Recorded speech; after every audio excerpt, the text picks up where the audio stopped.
বারুইপুরে BJP কর্মী খুন BJP আমলে। আর বীরভূমের নানুরে সেখানে বিজেপি নেতার বাড়িতে বোমাবাজির অভিযোগ। শুধু তাই নয়, সাদা থান, মালা, হুমকির চিঠি, সেইও অভিযোগ, এই হুমকি চিঠি রাখারও অভিযোগ বিজেপি নেতার বাড়িতে। বীরভূম নানুরের ঘটনা।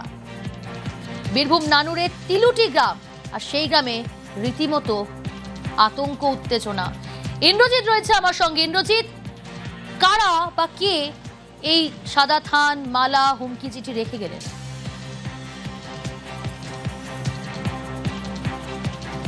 দেখো, একদমই যেটা বলে রাখবো, নানুর বিধানসভার অন্তর্গত যে তিলুটি গ্রাম রয়েছে, সেই তিলুটি গ্রামের বিজেপি জেনারেল সেক্রেটারি রসময় দাস, তার বাড়ির সামনে গত রাত্রে বোমাবাজি এবং তাকে তার বাড়ির সামনে হুমকি চিঠি থেকে শুরু করে সাদা থান, ফুলের মালা, এমনকি ধূপকাঠি রেখে যাওয়া হয়েছে। রসময় দাস এরা জানিয়েছেন যে দীর্ঘ 2-3 দিন আগে তাদের যে বিজেপি কর্মী সমর্থকেরা রয়েছে তাদের সঙ্গে তৃণমূলের কর্মী সমর্থকদের একটা বিবাদ সৃষ্টি হয়।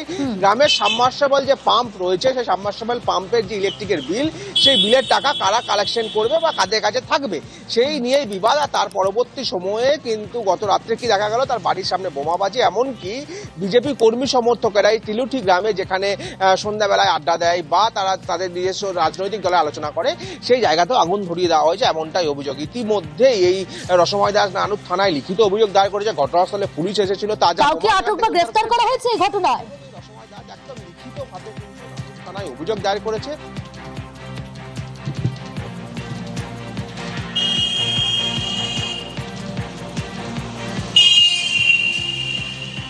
ইন্দ্রজিৎ, এই ঘটনায় কাউকে আটক বা গ্রেফতার করেছে পুলিশ? বাড়ির সামনে উদ্ধার একটি তাজা বোমাও।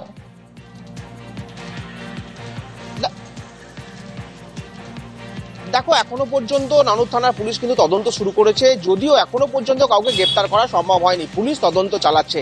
অন্যদিকে তৃণমূলের যে নেতৃত্ব নানুরে, তারা কিন্তু কেউই ফোন তুলছে না বা তাদের যে বক্তব্য, তারা যে তাদের কর্মী সমর্থকদের বিরুদ্ধে অভিযোগ, তারা যে এই ঘটনার সঙ্গে যুক্ত কিনা না, সেই বিষয়টিও কিন্তু এখনো পরিষ্কার হয়নি। কারণ বিজেপির অভিযোগ ঠিক কথাই, কিন্তু তৃণমূল সেই অভিযোগ স্বীকার বা অস্বীকার কিছুই করেনি। কারণ তারা, আমাদের যারা ফোন করেছিলাম আমরা, তারা কিন্তু ফোন রিসিভ করছে না, নানুরের তৃণমূল নেতৃত্ব।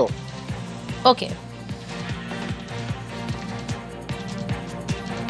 আনুমানিক 1টা পরে আমাদের এখানে দরজাতে বেশ কয়েকটা বোম বাস্ট হয়। আমার যেটা ছোট্ট মতো পার্টি অফিস ছিল, সেই অফিসটাকে পুড়িয়ে দিয়েছে।